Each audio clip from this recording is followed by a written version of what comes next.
Alright, good afternoon, everybody. Link in the description. Hope you like the content and subscribe. Anyhow, always helps me out. Just like everybody else says, it helps them out. Anyhow, let's get into it. So, what we have here, this is a subject that I've talked about, but in a different way. The prior topic was medical practice called MAID, which is called medical assistance in dying. And generally those are under very strict guidelines and regulations. There was a example. This is out in Oregon, which allows that. And according to their laws, I guess you have to have like less than 6 months to live, all that stuff. And they interviewed, one particular woman who had ALS, still in the early stages, where she could speak, but barely. So that's that. I'm assuming she followed through with the procedure. And that is a whole other set of ethics in of itself. But this is something very, very different. What this has is basically a high school student that has a DNR, which is do not resuscitate. In fact, let me actually see if I can pause this and actually play the video. I know you can't see what I'm seeing because I don't have all that software that everybody else has. Let me see if it'll play. I probably have too many windows open. 80s music.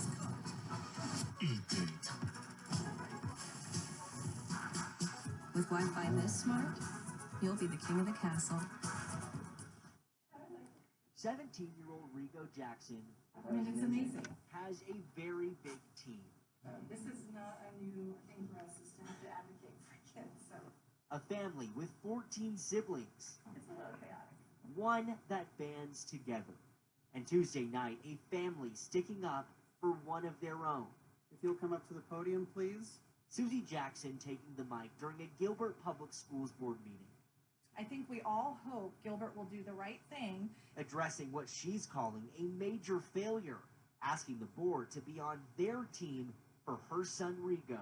And choose to honor a physician's order for a DNR. Rigo has almost a dozen medical diagnoses. He's nonverbal, eats through a permanent feeding tube, and has extremely weak muscle tone. And if he were to go into cardiac arrest, chest compressions would seriously hurt him and could even kill him. Now, when we are asking you to honor his physician's orders that will only affect him, you are refusing. Out of fear, Jackson pulling Rigo out of his senior year, saying the school district is being anything but consistent. You allow for many physician's orders to be followed: feeding, G-tubes, oxygen, medications, seizure protocols, and action plans. The frustration translates into a tearful plea. A child who grew up in the foster system with few adults advocating for him is now experiencing the trauma of adults failing him all over again. Outside in the hallway, this family continues to band together.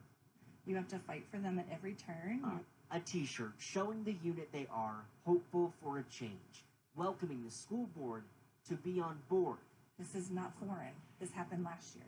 listening and understanding. A spokesperson for the school says this is not the first time they dealt with a case just like this, but they also do not have a policy for those DNR orders. And finally, under Arizona state law, they are not obligated to honor those DNR orders.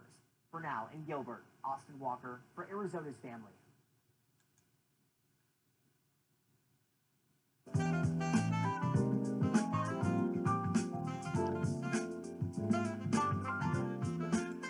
Alright, let me reopen it.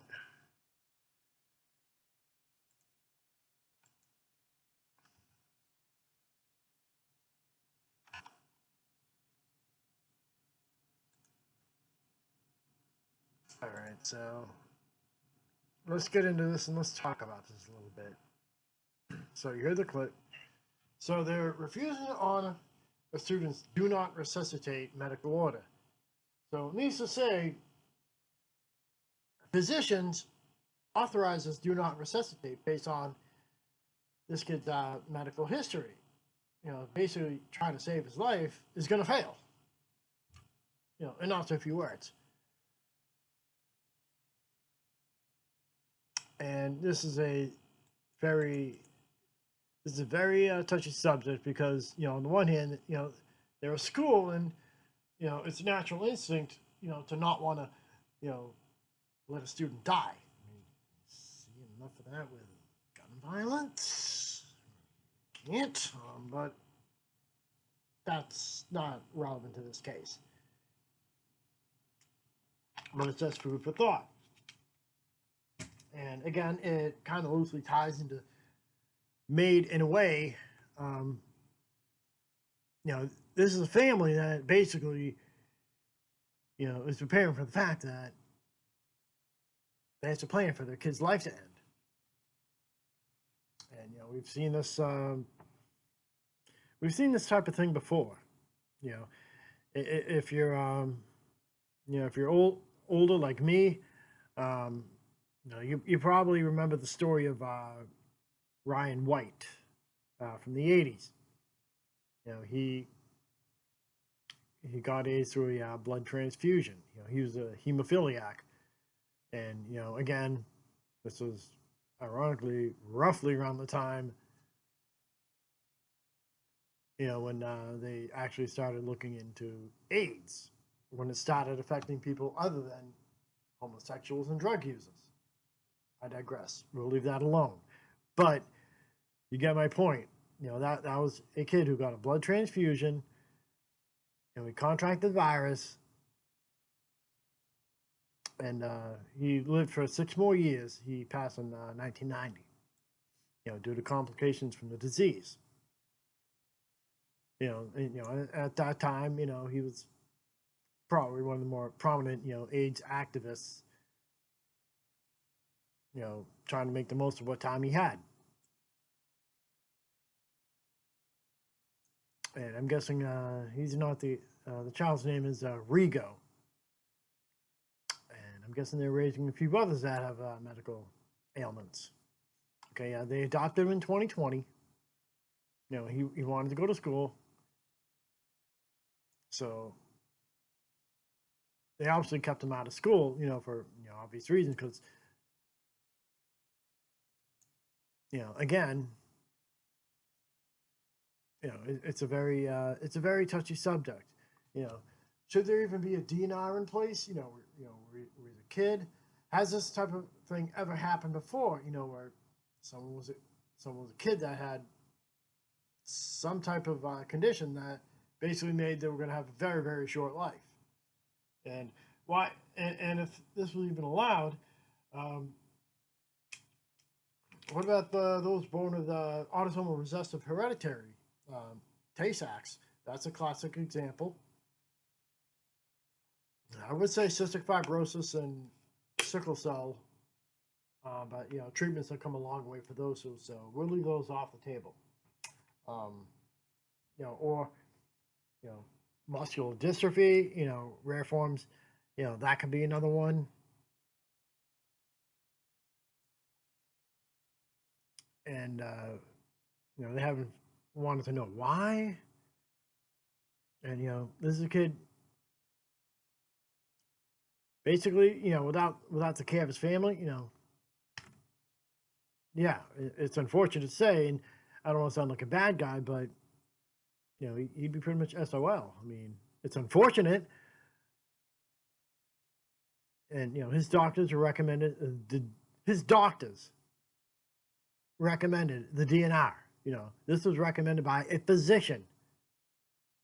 Meaning, if he goes and has an emergency, there should be no CPI or any effort to save his life, because that is in paper. Let me know what you think in the comments. Do you think the school is overstepping their boundaries? Or do you think, the doctor may have went too far, by, allowing that to happen in the first place, where, he's still technically a minor.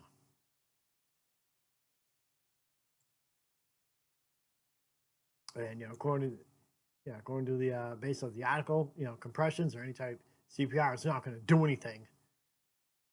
And eventually, the end result, it's just going to be very, very traumatic.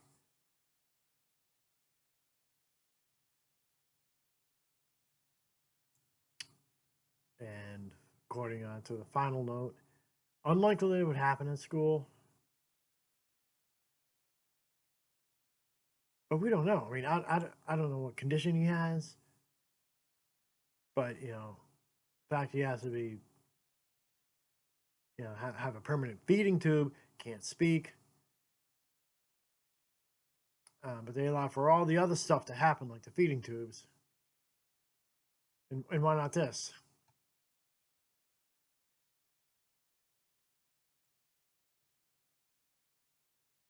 So this is actually taking place in Arizona.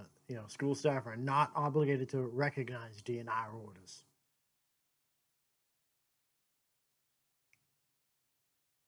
So let me know what you think. Do you think if, God forbid, something were to happen to this kid and the school did something, would that put them in a bad light? If they obliged and did nothing, would that also put them in a bad light? Who knows? Let me know what you think in the comments. I'll talk to you.